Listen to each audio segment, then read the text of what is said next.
Olá, este é o Conexão Futura entrando no ar aqui pelo canal Futura e acesse também o futuraplay.org. Aqui você tem mais liberdade para curtir e conhecer a nossa programação.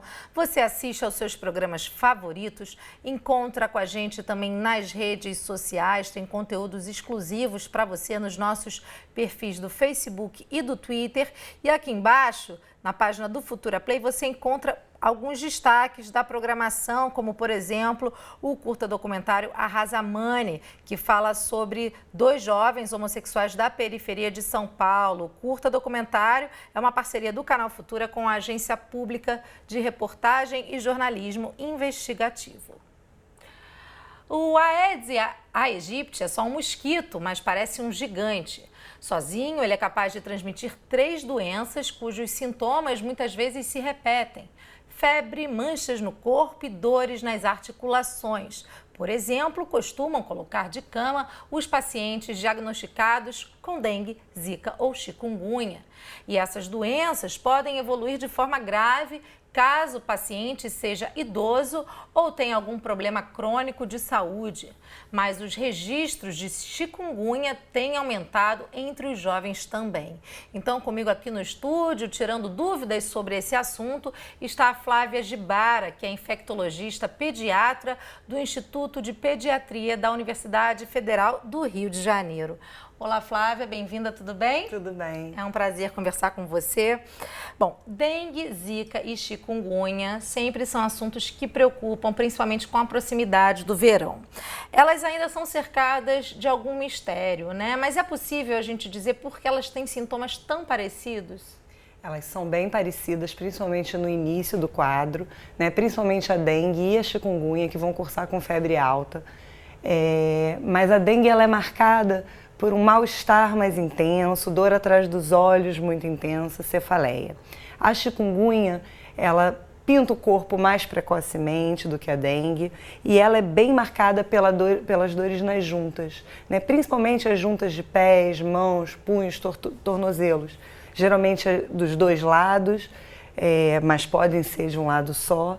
E a diferença principal entre a dengue e a chikungunya é que a chikungunya ela pode ter esses sintomas mantidos por longos períodos de tempo, meses até anos. Uhum. A zika é uma virose que vai cursar com febre mais baixa, ela também dá manchas no corpo, ela também pode dar cansaço, ela tem uma característica muito própria que ela pode fazer conjuntivite em 90% dos pacientes que tem, mas ao contrário da chikungunya, onde 70% dos pacientes que contraem o vírus vão ter sintomas, a zika ela pode ser livre de sintomas em até 90% dos pacientes.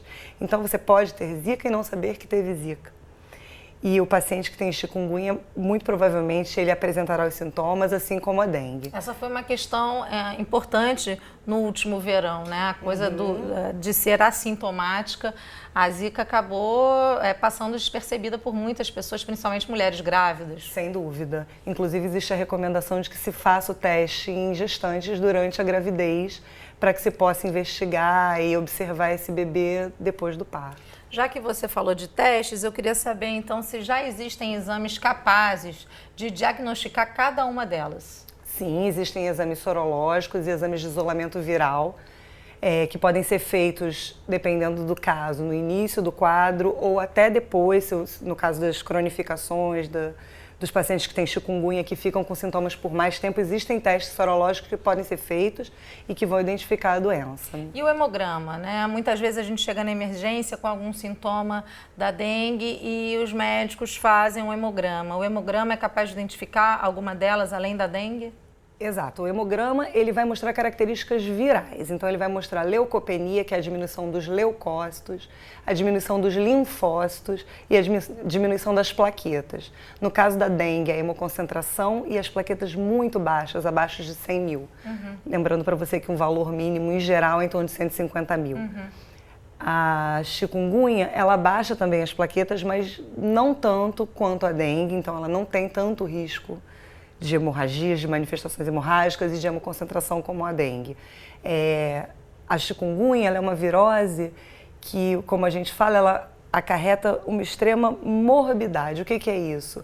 É o paciente perder saúde, perder dias de trabalho, ficar acamado, ficar com dor, com sintomas incapacitantes. A dengue ela é uma virose que tem um risco maior de letalidade, de matar o paciente da doença. A chikungunya ela é uma virose que ela causa risco, sim, de morte, principalmente nos extremos de idade, em crianças e adultos maiores de 65 anos, pacientes com doenças crônicas, como você falou muito bem. Mas o que marca na chikungunya é a capacidade dela acometer o doente de uma maneira incapacitante. E os jovens, né, os adolescentes, eles têm algum risco de desenvolver uma chikungunya num caso mais grave ou só adolescentes que tenham doenças crônicas, por exemplo, diabetes? Não, o risco existe, mas ele é muito aumentado em quem tem doença crônica.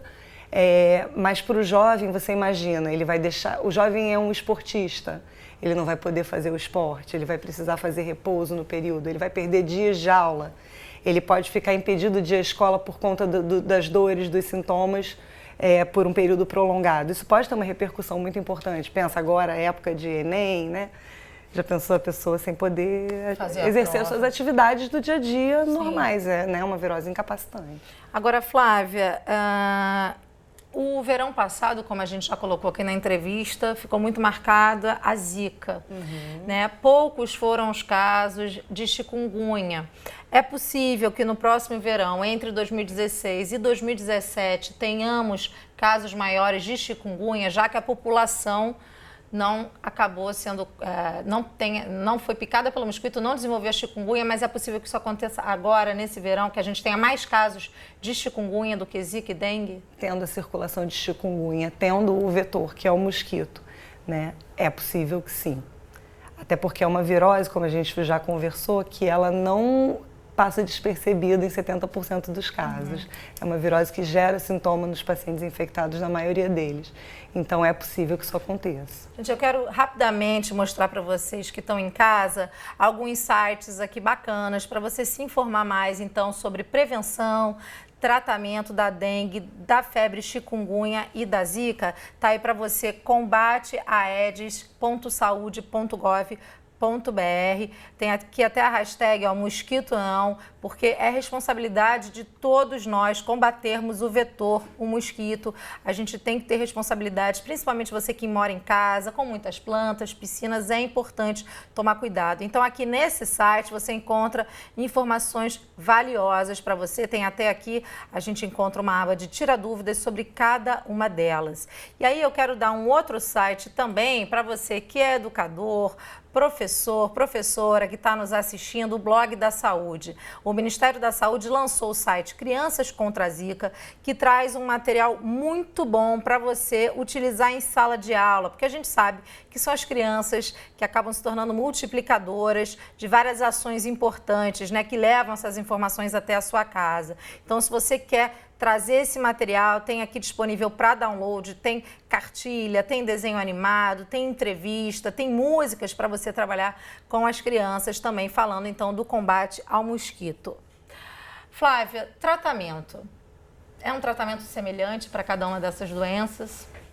É importante que no surgimento de febre alta, dores no corpo, dor nas juntas, que o paciente procure o serviço de saúde, até porque é interessante que faça-se a distinção entre dengue e chikungunya, pelo risco da dengue evoluir para formas hemorrágicas, pelo risco de mortalidade. O tratamento ele é semelhante no que consiste a analgesia, no que consiste o repouso, mas na investigação, identificando-se sinais de gravidade para qualquer uma das doenças, esse paciente tem que ser tratado de forma específica. Tá? No caso da chikungunya, nas fases agudas, onde as juntas estão edemaciadas, o paciente está acamado, é importante a hidratação de pelo menos 2 a 3 litros de líquido por dia. É importante que o paciente fique em repouso, evite carregar peso, evite esforço, por conta do risco de cronificação dessa artrite, pelo risco de deformidade dessa articulação, de surgir alguma lesão permanente que vai dificultar o tratamento e a recuperação desse paciente, a reabilitação desse paciente. Nos casos de chikungunya que evoluem para a forma crônica, Existem tratamentos específicos com esteroides para as dores que não respondem ao tratamento sintomático habitual, tratamento com fisioterapia sem carga, na fase aguda ainda, compressas frias nas articulações. Isso é muito importante que as pessoas evitem colocar compressas quentes, né? A compressa deve ser gelada para diminuir o processo inflamatório da articulação e evitar o uso, a automedicação, o uso de remédios sem orientação dos médicos, né? O uso de AS é contraindicado por você ter ácido acetil salicílico ou aspirina, né? A gente deve evitar pelo risco de fenômenos hemorrágicos, de hemorragias. No caso de dengue, existem algumas síndromes associadas ao uso de AAS com as viroses. Então, a gente deve... sentiu algum sintoma, tá com suspeita, para baixar a febre, usar outra substância. Exato, o recomendado é paracetamol ou dipirona. No caso de dor muito intensa, alguns derivados da morfina, codeína ou tramadol. Né? Evitar o uso de anti-inflamatórios também, pelo risco de lesão renal pelo uso prolongado, principalmente os idosos, riscos de hemorragia digestiva, né? Até porque esse quadro ele vai cursar com um período longo de dor. Então, o período que você vai ter que usar o analgésico, o sintomático, ele vai ser longo também. Então, isso deve ser orientado por um médico, acompanhado pelo médico. Agora, Flávia, todos esses exames estão disponíveis no Sistema Único de Saúde? Sim. Ótimo. Isso é um recado super importante, né? Porque a gente tem, como a população em geral, ir até o posto de saúde perto da sua casa, ir até uma clínica da família, se a sua cidade tem isso, para que as providências sejam tomadas. Exato. E os casos específicos vão ser feitos os testes sorológicos. Tá? Existem casos que não há necessidade. Tá? Flávia, para a gente encerrar, eu queria então um recado sobre prevenção. Prevenção, a gente vai entrar naquela coisa que a gente já vem falando para dengue, que a gente vai continuar falando sempre, que são os cuidados de prevenção do mosquito dentro da sua casa, evitar água limpa parada. Então, a água do seu cãozinho, trocar várias vezes por dia. Vasos de planta, botar terra, né? Plantas que coletam água, como as bromélias, botar cloro. E para as crianças, o uso de roupas, porque o mosquito é um mosquito que voa abaixo, né? É um mosquito que pica nas pernas, tem no algum pé. horário em que ele é um mosquito de hábito diurno, mas é claro que se o mosquito está dentro da sua casa, passou o dia inteiro sem ninguém em casa, você chega de tarde, é óbvio que ele vai se alimentar, né? É um mosquito que não vai ficar só comendo de manhã. Mas no período da manhã, mas o importante é que a população às vezes pensa que aquele pernilongo que zumbi no ouvido é o Aedes aegypti, não é. Né? Geralmente aquele pernilongo não é o mosquito da dengue. E o uso de repelentes, né? Que tem a recomendação do fabricante, a partir de 6 meses algumas drogas, outras a partir de 1 ano, outras a partir de 12 anos. Mas sempre passar o repelente por cima da roupa, porque o mosquito ele é capaz de picar por cima da roupa, então é interessante que você passe o repelente e reaplicar o repelente seguindo as ordens do fabricante. Flávia, eu queria muito agradecer a sua presença, dicas valiosas, eu tenho certeza que quem está nos assistindo ficou muito bem informado, então, como prevenir e cuidar em casos de sintomas de alguma dessas doenças. Muito obrigada. Obrigada. Até uma próxima. Até.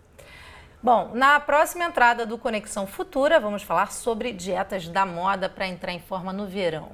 Elas prometem verdadeiros milagres, mas escondem perigos para a saúde. E se você anda pensando em emagrecer, não pode perder essa discussão. Então, eu espero você já com mais Conexão Futura.